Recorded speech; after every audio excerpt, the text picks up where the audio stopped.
strange. If you think about it, it's strange that you don't want me to call you the West. You don't want everyone to be lumped together under that term. It's not my term, it's your term. I didn't come up with it, you did. You call yourselves the West. Western civilization. We all grew up hearing about how wonderful the West is. Western achievement, Western thought, Western enlightenment. You're happy to take collective credit as the West for whatever you think is good. But for the bad things, you want to disassociate yourselves from it. When you're talking about the bad things, then you're like, well, what West are you talking about exactly? Who do you mean by the West? The way you people tell the story, people like Douglas Murray or Jordan Peterson or Sam Harris or Richard Dawkins or Hitchens, Christopher Hitchens, all these types, you would think that every European on the continent participated in painting the Sistine Chapel. Everyone painting in shifts. All of you collectively invented penicillin, from the telephone to airplanes, from the cotton gin to the microchip. You all did that as one gigantic team effort. We, the West, abolished slavery. We, the West, gave women the right to vote. We, the West, developed modern technology. You like being called the West then, but just bring up just one of your innumerable atrocities, and then everyone starts looking around. Who, me? You must have me mistaken for some other person, some other West. Shaggy. It wasn't me. My forefathers didn't own slaves. My forefathers didn't slaughter the Native Americans. My forefathers were just poor, innocent peasants. I have nothing to do with it. Innocent as can be. You want to take collective credit, but you want to individualize blame. But you'll say that Isaac Newton, for example, is a product of the West.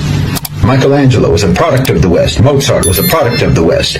Leonardo da Vinci, Thomas Edison, Steve Jobs, they're all products of the West. But somehow your villains are all bastards. Illegitimate children that you don't want to claim. No. Hitler was your child. King Leopold was your child. Harry Truman was your child, a man who killed more people in a matter of seconds than anyone in the history of the human race. And not to mention every American president after Truman.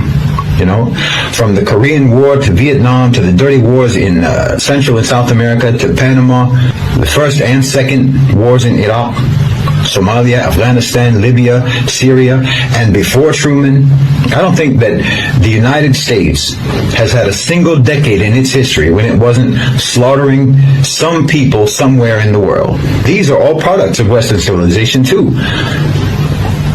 But anytime these crimes get brought up, you deny collective responsibility. I mean, if I try to list all of your crimes, I can't even remember them all. But if I try to list just the ones that I can remember, your battery will die before I can even properly get started. You not only don't condemn your terrorists, you not only don't try them for war crimes as they should be tried, you re-elect them into office. Not just elect them, re-elect them. And you deny any responsibility for their atrocities. No, if you want to be called the West, when it comes to any positive achievements, then you have to accept being called the West for all the full catalog of inhuman, vicious, genocide, murder, rape, torture, bigotry, exploitation, oppression, assassinations, coups and subjugation, evil and brutality, all that your people have ever committed. That's why I always say Western civilization is a sarcastic term, because you never civilized. And, we made cool stuff is not a defense. Your approach to morality is, let's not and say we did. Let's not be moral, but say we are. You think that righteousness is denying the evil you do, not stopping yourselves from doing the evil. As long as you say you don't do it, or you call it something else, then somehow you're not evil when you do evil, as long as you don't admit it. It's upside down world. Every day is backwards day in the West. Bad is good, wrong is right. And I'm telling you, how on earth do you expect to ever stop doing blameworthy things if you think that you are immune from blame no matter what you do? Yes, okay, your forefathers were probably poor peasants, I agree with you. They didn't participate in the crimes of the West. They didn't participate in colonization or imperialism. But then they also have no reason to take pride in the achievements of the West either, and neither do you. They were victims of the West in their own way, and so are you. If you want to disassociate yourself from the crimes, then disassociate yourself from the achievements, and realize that you and your forefathers and your ancestors were all abandoned and betrayed and duped by propaganda about Western civilization. No one ever cared about your development or your forefathers' development. No one ever cared about your welfare or your forefathers' welfare. No one ever cared about your upliftment or theirs. No one ever cared about your life. Not yours, not your forefathers, not your ancestors. And the West doesn't care about you now. But here you are defending it, like you have no self-esteem, like you have no pride. You and I both know the West doesn't care if you starve to death. They don't care if you get kicked out of your home and live on the streets. If you spend the rest of your life drowning in debt, they don't care. If you fry your brains on drugs, they don't care. And if you decide that life is too hard, they'll help you kill yourself. That's the West. And that's what the West thinks of you. The West didn't raise you right, because you don't matter to the West. They don't care if you have knowledge. They don't care if you have an education. They'll pass you on up to the next grade whether or not you can read or write, because you don't matter. Every day of your life, your civilization all around you is shouting at you in a million different voices that you don't matter. You're just a replaceable cog in the machine.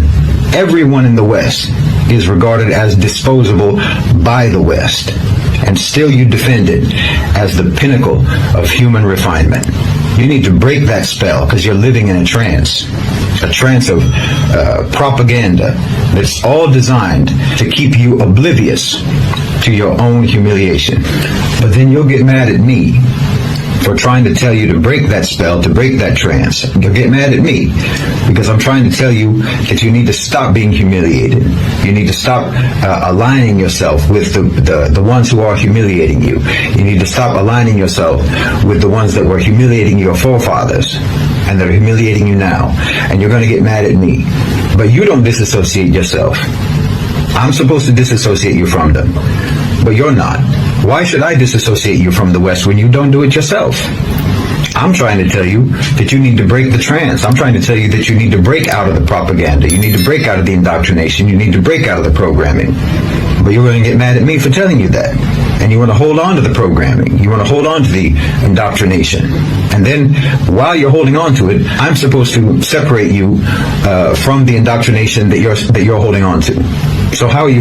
Now, thank you for watching this video. As always, you know, this is Afro Revolt, a channel that brings whatever is trending across the globe.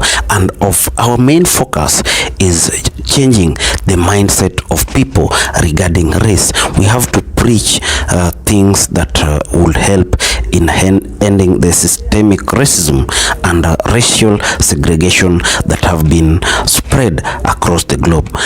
America is not exempted in these issues, and also the G7 are trying to fight racism, but they are forgetting that it comes with admitting the atrocities and whatever you did during the colonial periods. During colonies, or rather slave trade, people and humans, more so the blacks, were being forced into labor and tortured, some killed because they could not bow down to the master. That is something that this society has to castigate in the strongest possible. Surprisingly, over time, this has never been talked about. We've never seen these colonial governments coming openly and saying that we are sorry for whatever happened. Those were those times, and we are going to compensate the families and the countries that were affected. But as time goes, we see another wave of racism and racial segregation coming over, and that has been a worry in most of the African countries, and it has come to a point whereby they even choose the leaders that lead these countries. That is why sometimes we also applaud someone like Abraham Traore, that is the Burkina Faso president, for standing firm against the French colonies. And he says that it is the end of use of the currency that Frenchman imposed on the people of Burkina Faso. That is the trend we expect African countries to take. And our worry is also with our black American brothers, because they are still fighting to get space amongst the whites and also get equal treatment. That is something that we have also to talk about on and make sure that we get a society whereby equality and equity is achieved.